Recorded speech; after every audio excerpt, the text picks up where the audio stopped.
네, 일어서겠습니다. 우리의 마음을 주님께로 들어올려 함께 고백합시다. 나의 도움은 천지를 지으신 여호와에게로다. 하나님 우리 아버지와 주 예수 그리스도로부터 은혜와 평강이 있기를 원합니다. 고린도전서 1장 3절의 말씀입니다.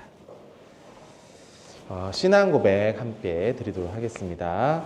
전능하사 천지를 만드신 하나님 아버지를 내가 믿사오며 그 외 아들 우리 주 예수 그리스도를 믿사오니 이는 성령으로 잉태하사 동정녀 마리아에게 나시고 본디오 빌라도에게 고난을 받으사 십자가에 못 박혀 죽으시고 장사한 지 사흘 만에 죽은 자 가운데서 다시 살아나시며 하늘에 오르사 전능하신 하나님 우편에 앉아 계시다가 저리로서 산 자와 죽은 자를 심판하러 오시리라.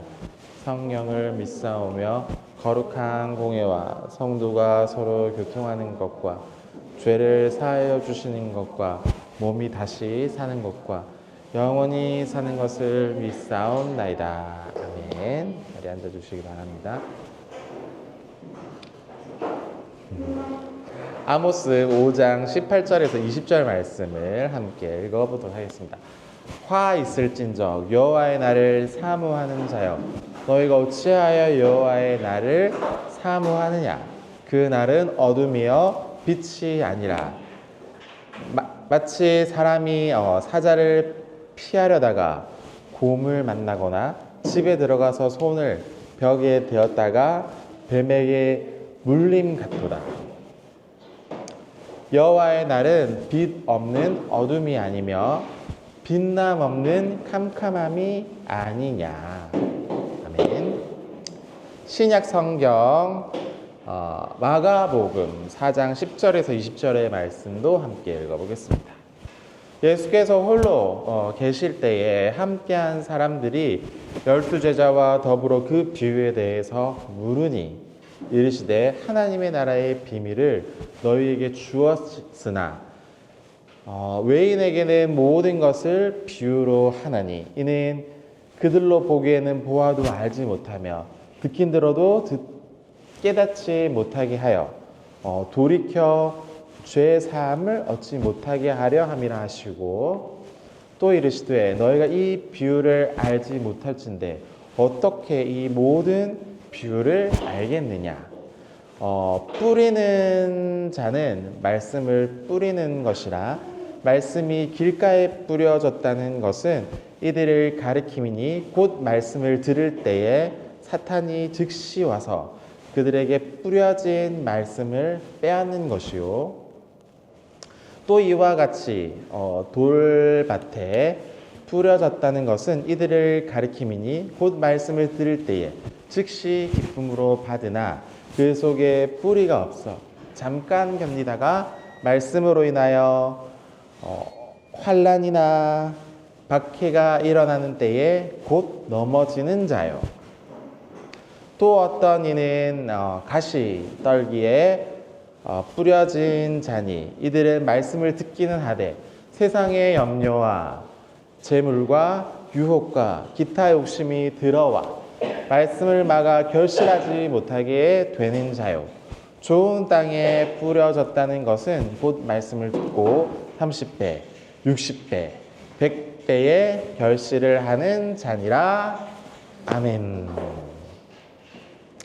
주여 진실하게 하소서. 이어서 신실하게 진실하게 거룩하게 찬양 드리도록 하겠습니다.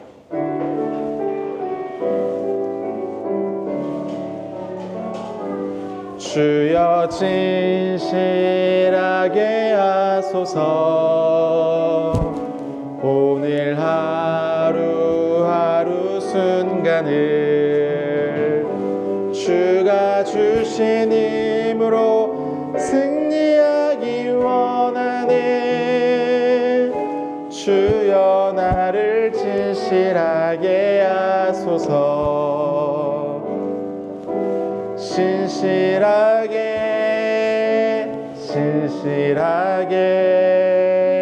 거룩하게 살게 하소서.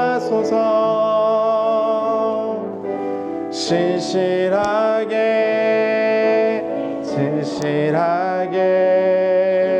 거룩하게 살게 하소서. 하나님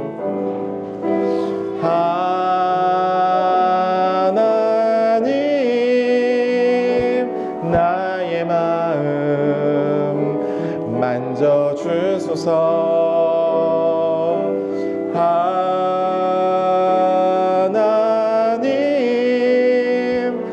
나의 영혼 새롭게 하소서. 다시 한번.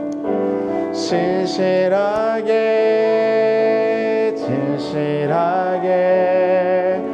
거룩하게 살게 하소서. 진실하게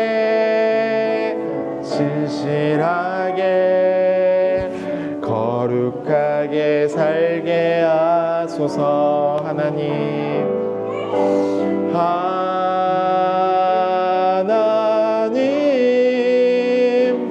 나의 마음 만져주소서. 하나님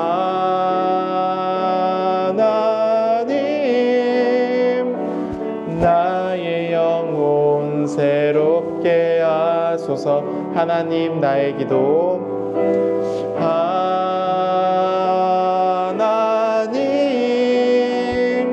나의 기도 들어주소서.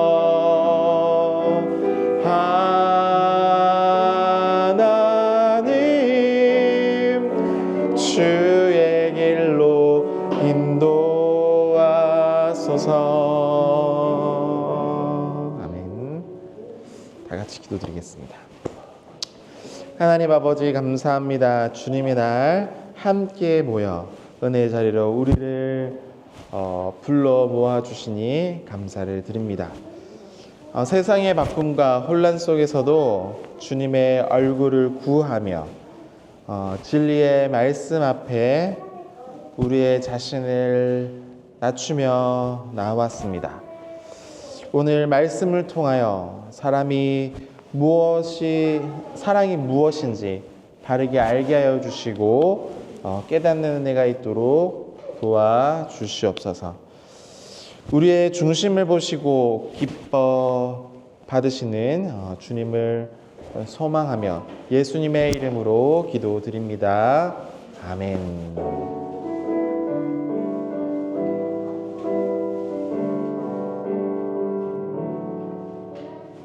감사합니다. 오늘 함께 읽을 말씀 계속해서 요한 1서를 계속해서 보고 있는 중입니다. 지금 1장, 2장, 3장 벌써 3장 됐어요.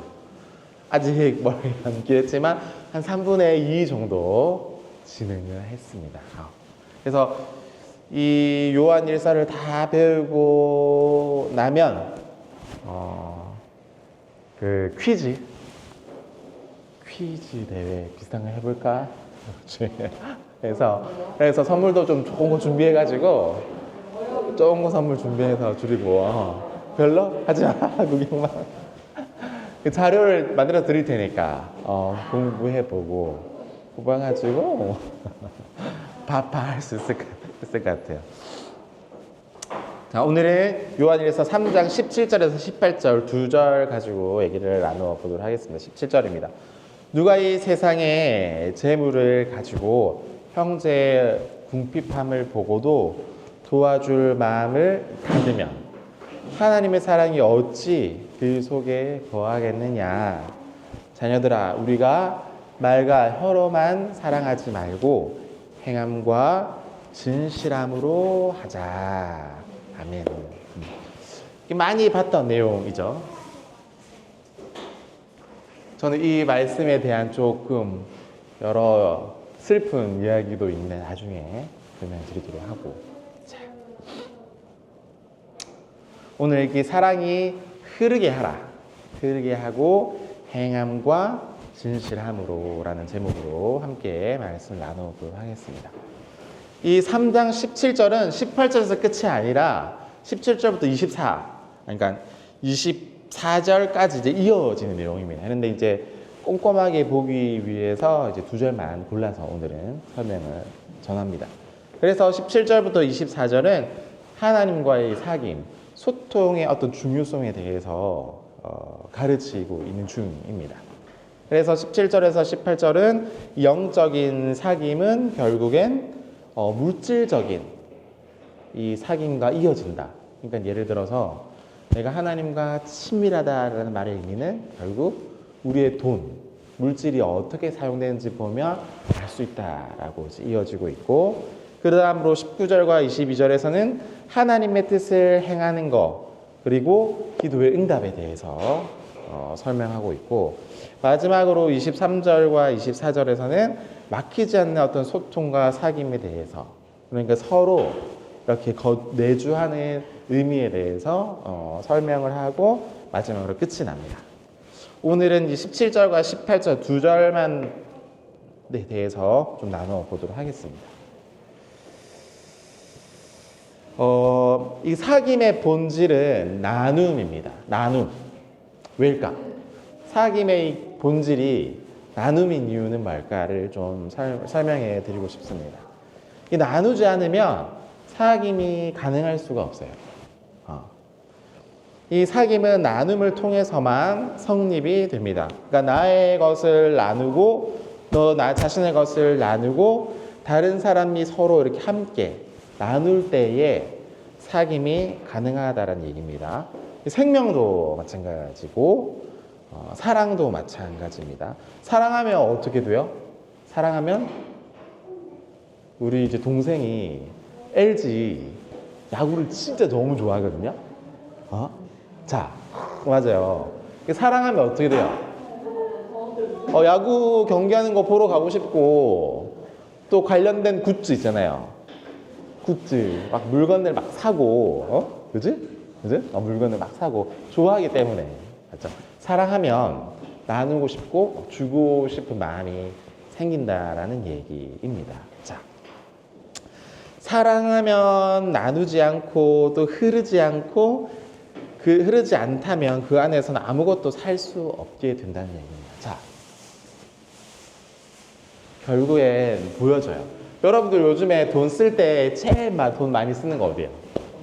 먹는 거. 그러니까 먹는 거에 대한 사랑, 진심 어린 마음이 있기 때문에 먹는 거 중요하죠. 맞아요. 먹는 것도 되게 중요해요. 먹는 것도 정말 중요합니다. 제 아내도 먹는 거 너무 좋아해요. 근데 내가 돈이 없어서 사주지 못할 뿐 먹는 거 너무 좋아해요. 중요한 일입니다. 또 다른 데 돈 쓰는 거 어디 있어요? 돈 요즘에 여행하는 거 사요. 그죠? 여행 갈 때 돈 쓰는 이유가 뭐예요? 행복하고 또 보는 게 너무 좋고 여행하면 이렇게 기분이 시원하게 되잖아요. 맞죠? 그러니까 여행. 그죠? 스트레스도 풀리게 되고. 그러니까 여러분들의 관심 또 사랑이 어디 있는지에 따라서 돈을 사용하게 된다는 얘기입니다. 자. 그렇기 때문에 이 사귐의 본질은 나눔이다. 맞아요. 그런데 잘 나눠야 되는데 나누지 못하고 막혀 있으면 어떻게 될까요? 원래 이 사랑의 본질은 나눔이잖아요. 근데 나누지를 못해요. 원래 물이 이렇게 흘러가야 되는데 흘러가지 못하고 이렇게 막아놓으면 어떻게 해야 되죠? 대표적으로 보면 그 이스라엘에 보면 사해라는 곳이 있어요. 알아요? 물이 이렇게 막 흘러요. 모여요. 근데 어디 다른 곳으로 흐르지는 않아요. 모여 있어요. 어떻게 될까요? 소금이 너무 높아가지고 생명에 살 수 없어요. 그래서 영어 단어 보면 죽음의 바다, 사해라고 말합니다. 그러니까 물은 흐르지가 않으면 막히면 죽는 것과도 마찬가지. 이 사랑도 마찬가지인데 이 사랑을 받은 사람들이 먼저 이 사랑을 나누고 흘려야 되는데 그렇게 안 하고 막으면 결국엔 죽게 된다는 얘기입니다. 자, 그래서 이 본질은 나눔인데요. 먼저는 하나님과 함께 나눠야 합니다. 그러니까 하나님께서 우리에게 주신 것이 뭐냐면 예수님이세요. 예수님을 정말 사랑하지만 우리를 위해서 예수님을 이 땅에 보내주셨고 십자가에 달려서 죽게 만들어 주셨잖아요. 그러니까 예수님을 우리에게 주신 거예요. 제일 귀한 것을 보내주셨어요. 그러니까 예수님은 아들이기 때문에 자기랑 마찬가지예요. 그러니까 자기 자녀들 되게 소중하잖아요. 맞죠? 마찬가지예요. 자기 사랑하는 아들 하나뿐인 아들을 보내주신 거예요. 이거 정말 쉽지 않은 일인데 정말 사랑하기 때문에 보내주신 거거든요. 자, 그 은혜의 선물을 이미 우리는 받았고 동시에 아들을 받음으로써 가능해진 사귐이 안에서 우리의 자신을 있는 대로 하나님께 드려야 된다는 얘기입니다. 자, 그럼 이제 말할 수 있어요. 또 생각날 수 있어요. 나는 부족한데요. 나는 연약한데요. 죄가 많은데요. 나는 혼란스러운데요. 말할 수 있을 것 같아요. 자, 그런데 우리 안에 있는 어떤 죽음까지도 하나님께 다 드려야 된다라는 얘기입니다. 우리 남는 게 뭐예요? 우리가 죽으면 돈 남길 수 있어요? 여행 많이 가시잖아요. 여행 남길 수 있어요? 못하죠. 죽으면 경험할 뿐. 맞아요. 죽으면 우리가 가져갈 수 있는 것들이 아무것도 없습니다. 자녀들 아무리 사랑해도요 데려가지 못해요. 맞죠? 생각해 보라는 얘기입니다. 그게 나쁘다는 말이 아니라 죽음까지도 드려야 되는 이유에 대해서 한번 생각해 보라는 얘기죠. 자, 그러면 우리를 죽음까지도 다 아시니까 드려야 된다라고 말했을 때 우리를 드리면 하나님께서 막 기쁘게 선물 오 좋아 너 주니까 내가 받을게 라고 생각하실까요? 조금 달라요. 하나님은 이미 충분하신 분이세요. 우리를 드리지 않아도 상관이 없어요. 하나님은 이미 충분하신 분이시기 때문에 이미. 자, 그런데 왜 그럼에도 불구하고 우리를 드려야 하는 이유가 뭘까? 하나님께서 원하시는 건 뭐냐면 우리가 진실한 마음으로 하나님 앞에 오는 거예요. 그러니까 진실한 마음으로 소통하기를 원하시는. 이게 소통이 사실은 쉽지 않아요. 농인 여러분 제일 어려운 게 뭐예요? 소통이죠. 그렇죠? 세상에 자꾸 이제 얘기하고 알려주고 말하는 게 뭐예요? 결국엔 수화를 배워서 소통하고 싶다는 얘기잖아요. 소통이 참 너무나 중요한데 하나님께서 여러분과 저에게 원하시는 게 뭐냐면 소통이에요. 진실한 소통. 자, 부족함 없으신 하나님께서 우리와 이와 같은 교환, 진실된 나눔을 원하시는 것이고 우리가 드릴 것은 죄와 허무와 죽음뿐이지만 그 부족한 것을 가지고 나아가며 부끄럽지만 그 손을 사랑해 주신다라는 얘기이고 자, 결국엔 우리가 가난한 이 손을 내밀 때에 예수님께서 이 손을 잡아주신다라는 얘기입니다. 그래서 이어서 그 사귐 속에 우리가 점점 더 하나님의 이 성품을 닮아야 된다는 얘기죠. 자, 하나님은요 끝이 없어요. 우리는 뭐 돈을 주든지 사랑을 주든지 정을 주든지 자꾸 이렇게 주다 보면 없어지잖아요. 그렇죠? 이게 끝까지 주지는 못해요. 우리도 한계가 있는 사람이기 때문에. 그런데 하나님은 한계가 있을까요? 없을까요? 없어요. 하나님 항상 충만하시거든요. 그래서 줘도 끝이 없습니다. 그러니까 여러분에게 사랑을 줘도 하나님은 충만하세요. 우리 사람과의 차이가 큰 것이죠. 그래서 계속해서 하나님께서 주시고 그 사랑을 우리 받으며 어떻게 변화되냐면 하나님을 닮은 모습으로 변화되게 된다는 얘기입니다. 자, 그렇다면 이미 끝났고 자, 17절에 보면 이 17절을 이해하기 위해서는 세 단어를 좀 주목해서 봐야 됩니다. 첫 번째, 재물. 첫 번째. 두 번째는 마음을 닫으면. 그러니까 닫는다.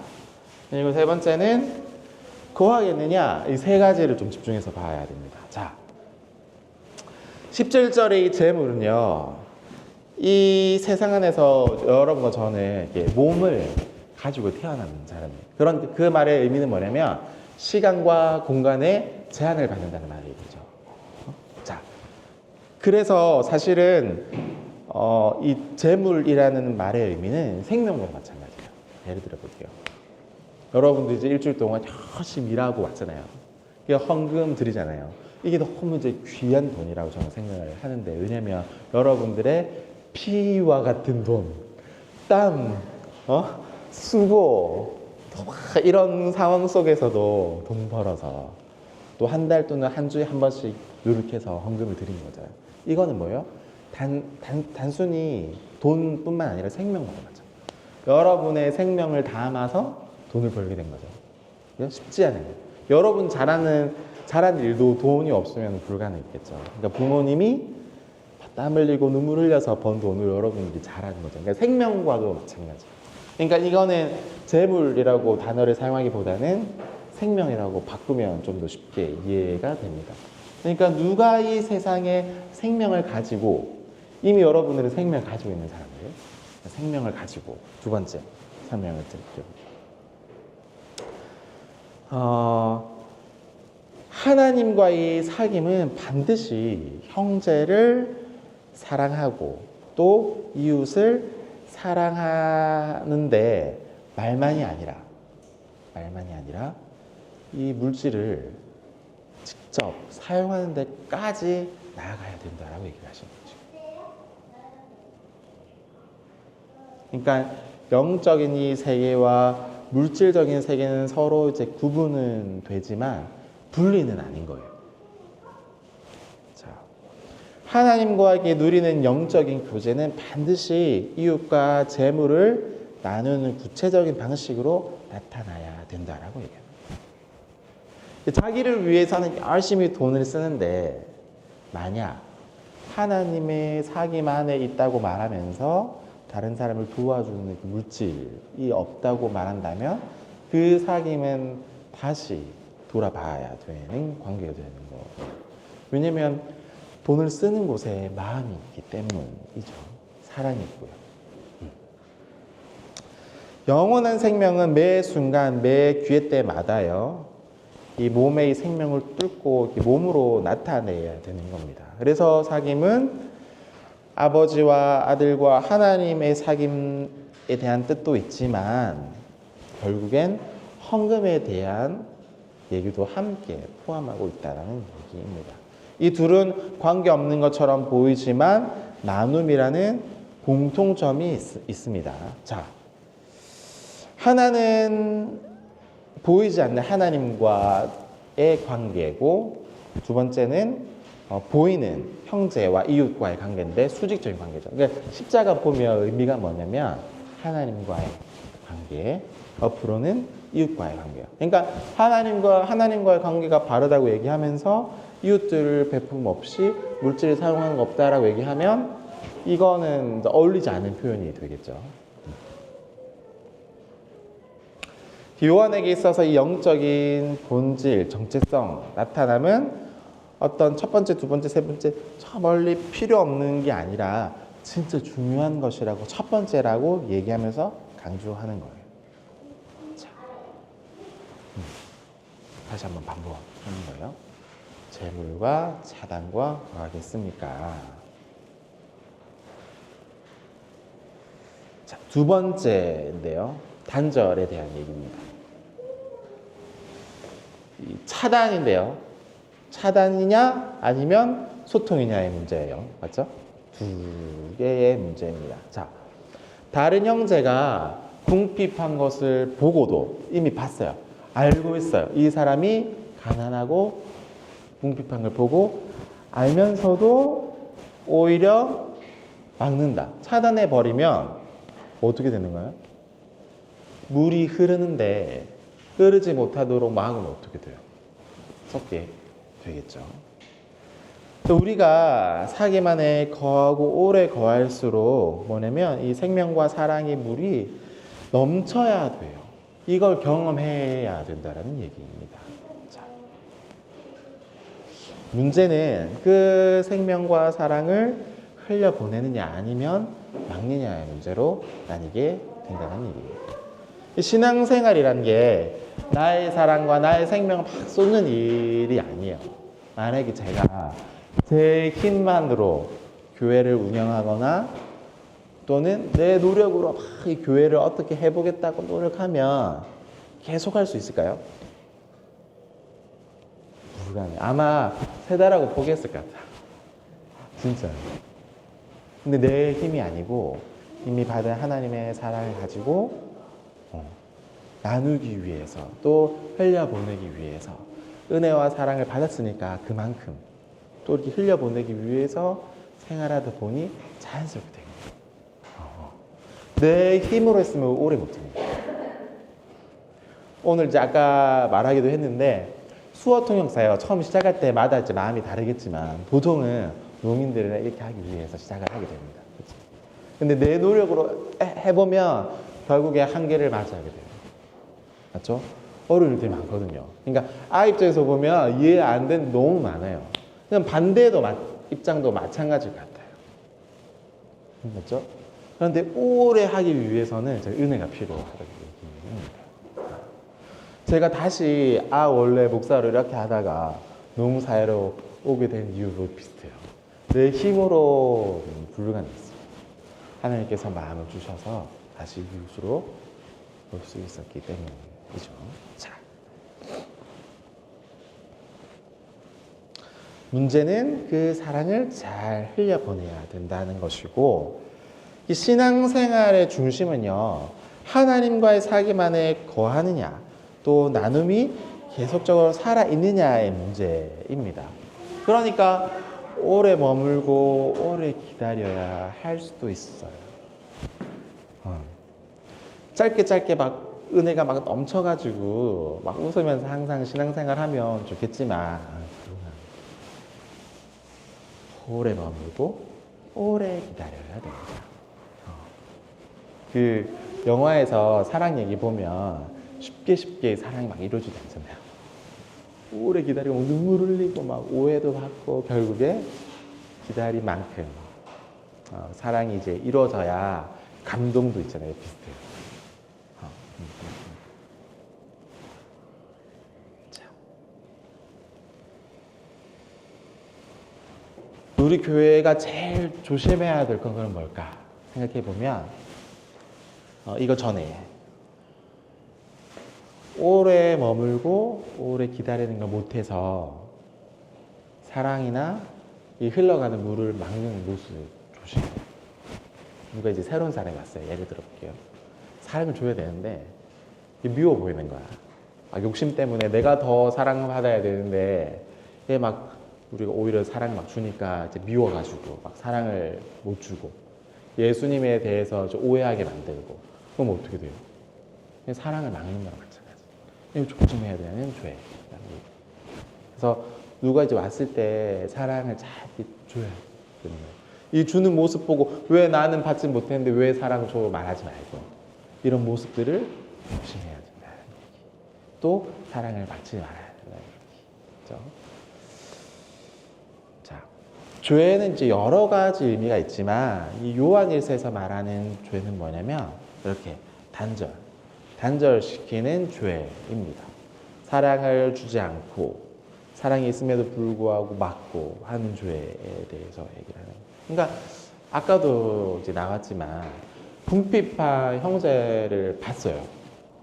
그런데 억지로 막는 거예요. 내 마음을 도와줘야 되는데 양심은 도와줘라고 말하는데 반대편에서 돈 아껴야지 다른 데 써야지 라고 말하는 마음의 소리 있잖아요. 너 신경 쓸 필요 없어. 이미 봤음에도 불구하고 그 마음에서 계속 막는 거예요. 사랑을 주지 말라고. 이런 죄를 범한 것은 말아야 된다. 봤으면 도와줘야 된다. 응? 또 감동이 있었으면 힘써야 된다는 얘기입니다.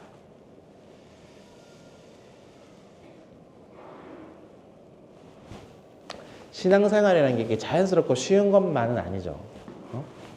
자, 주님께서 제가 가르쳐 주셨는데 내 이 짐은 쉽고 가볍다라고 얘기합니다. 예수님께서 주시는 이 짐은 쉽고 가볍다라고 얘기를 해요. 그런데 마음이 온유하고 겸손하다는 것은 말은 뭐냐면 하나님의 사랑을 막지 않고 우리의 마음이 늘 낮은 곳에 있고 또 열린 마음이 있다라는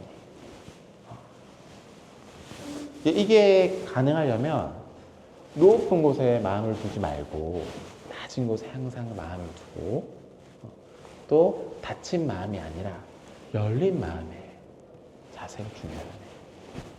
열린 마음은 쉽지 않죠. 저는 이제 시골에서 살다가 서울에 왔잖아요. 이제 한 12년, 13년 됐나요? 그러니까 시골 정서랑 서울 정서는 좀 다른 거 아세요? 여러분들 알아요? 몰라요? 알아요? 몰라? 시골에서는 그냥 대충대충해요. 대충대충. 그래서 아니요, 뭐 감정적으로나 막 그런 거 없어요. 예민하지도 않고 그냥 뭐 실수하면 뭐 실수할 수 조금 거칠다. 거칠 수 있어요. 근데 괜찮아요. 왜냐면 정이라는 문화가 있어가지고 그냥 넘어가줘요. 근데 서울에 딱 와서 보니까 아니요, 달라요. 완전히. 이게 깍쟁이들이 많지. 예민하고 엄격하고 너 거랑 내 거랑 확실히 나누고 이런 문화가 있는 거예요. 이게 뭐 틀렸다 맞다 말을 하는 게 아니라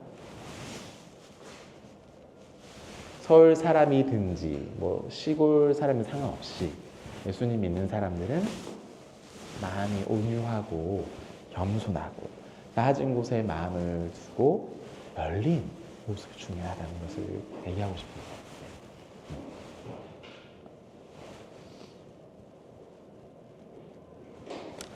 이게 신앙의 내라는 것이죠. 하나님의 이 사랑에 이끌려서 이 사랑이 데리고 가는 곳까지 함께 가는 것 중요하다는 얘기입니다.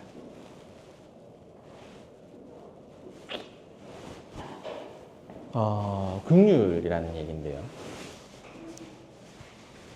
긍휼을 누가 제일 잘할까요? 예수님이세요.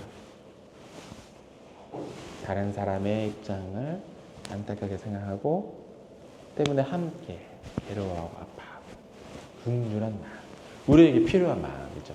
이 세상에서 보기 어려운 마음. 나만 아니면 돼라는 어떤 단어가 유행처럼 퍼질 때 예수님은 반대. 불쌍하고 아픈 사람들과 함께 동행하는 모습. 이 예수님을 닮은 사람의 모습. 쉽지 않지만 예수님을 닮아서 우리도 그 사랑을 따라 행해야 된다는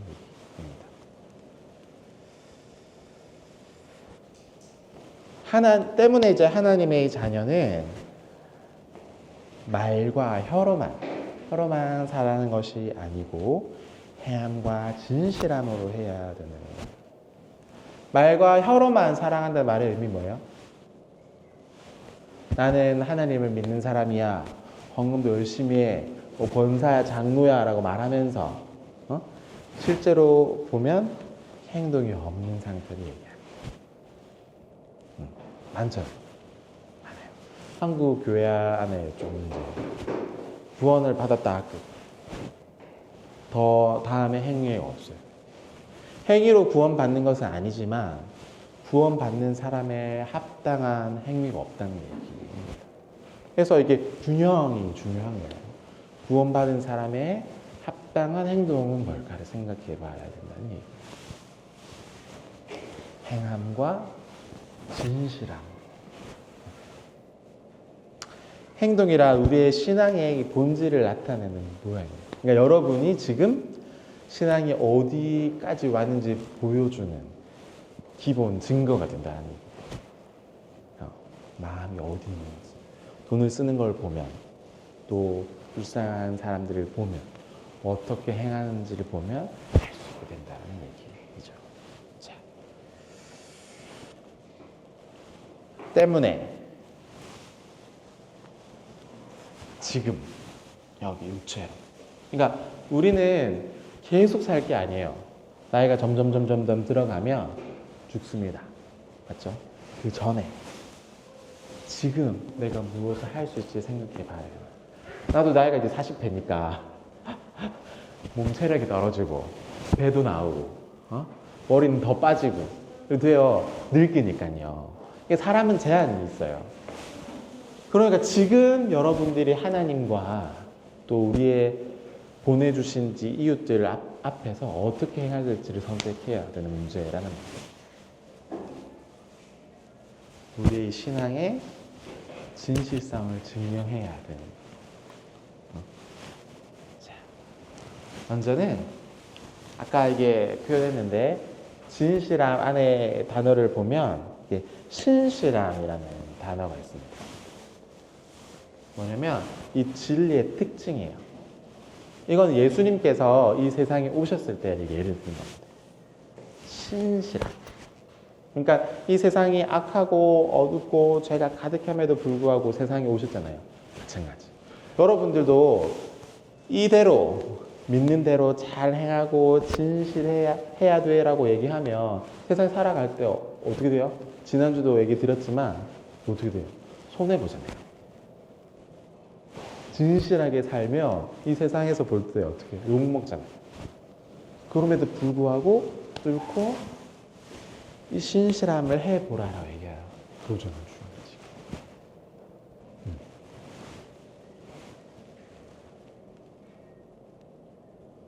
그래서 이 진실함은 참된 것이에요. 원래 참된 것을 여러분들이 지금 행해야 된다라고 얘기를 하고 있는 것이죠. 거짓이 아니라 참된 것에 가까운 행위. 자신의 어떤 잘못된 것, 거짓된 것을 말하는 것이 아니라 하나님 사랑으로 처음의 것, 원래의 것, 깨끗한 것대로 행해라라고 얘기를 하고 있는 중입니다. 그래서 우리의 행함이란 열린 통로가 되고 하나님의 사랑이 흘러가는 길이 되고 물도 흘러가는 길이 된다는 얘기죠. 여러분을 통해서. 그래서 여러분들이 이 세상 안에서 길이 되어주시고 또 물이 흘러가는 또 길이 되어주면 너무나 좋아요.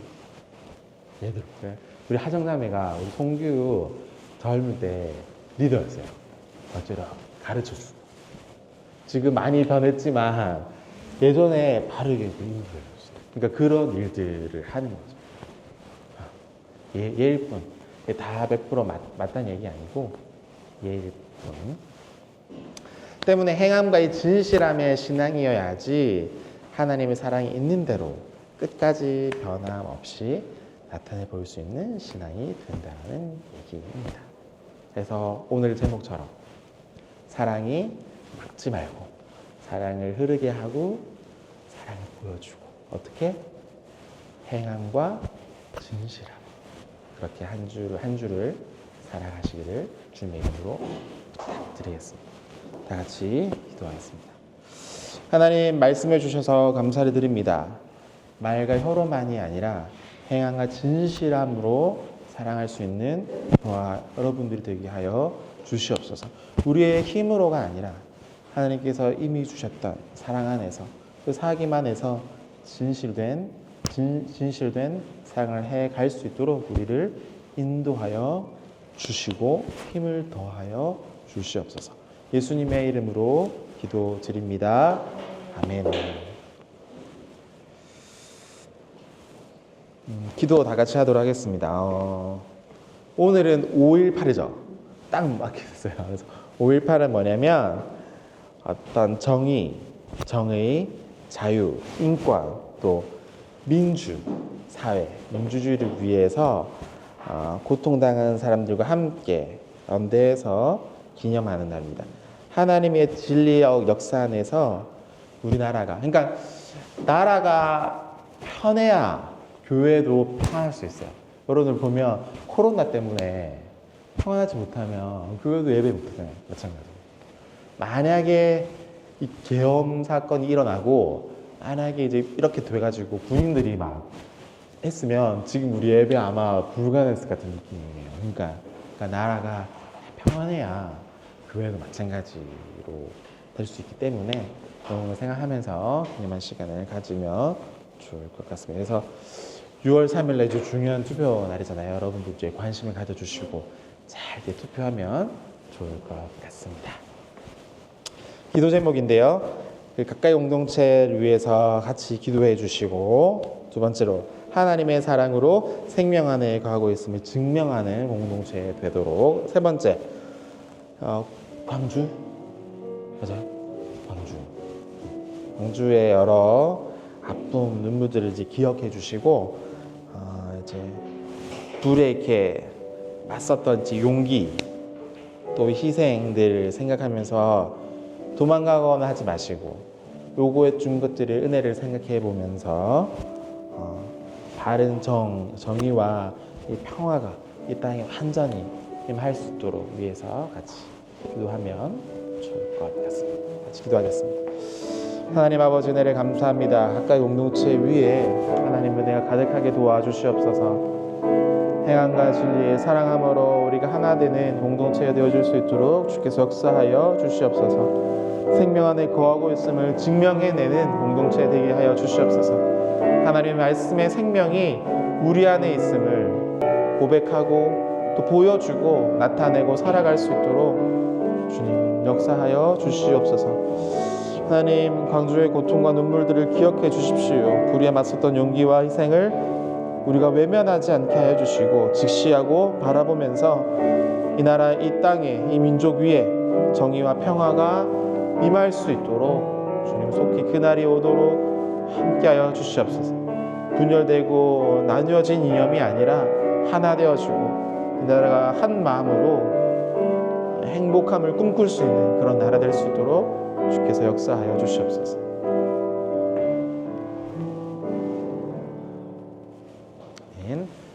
다 같이 일어서셔서 주님께서 가르쳐 주신 기도 축도로 예배를 마치도록 하겠습니다. 하늘에 계신 우리 아버지여, 이름이 거룩히 여김을 받으시오며 나라의 마옵시며 뜻이 하늘에서 이룬 것 같이 땅에서도 이루어지이다.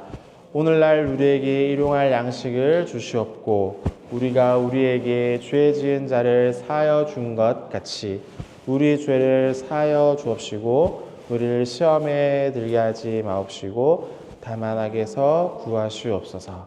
나라와 권세와 영광이 아버지께 영원히 있사옵나이다. 아멘. 지금은 우리 주 예수 그리스도의 은혜와 아버지의 영원하신 사랑과 성령님의 감동감화 은혜의 충만 역사해 주심이 이 자리에 모인 가까이 공동체 한 사람 한 사람 머리 위에 이제로부터 영원까지 항상 함께 있을지어다. 아멘.